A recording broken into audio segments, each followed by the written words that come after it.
Ayun, bukod sa basketball, mahilig din siyang kumuha ng pictures itong mga laruan niya. Dito, sa Lightbox.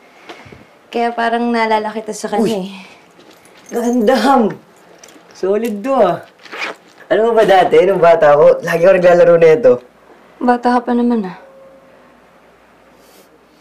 Basta, lagi akong buo-buo na ito. Hindi ko lang matapos eh, kasi, alam mo na, wala akong pasensya eh. Hilig din niyang bumuo ng ganyan. Kaya nga, feeling ko kung naggugusto yun sa akin eh. Kasi he thinks I need fixing.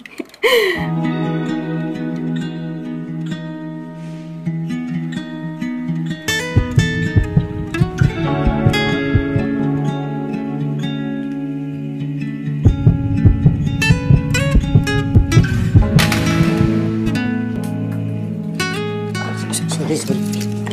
Ako na. Sorry, kasalanan.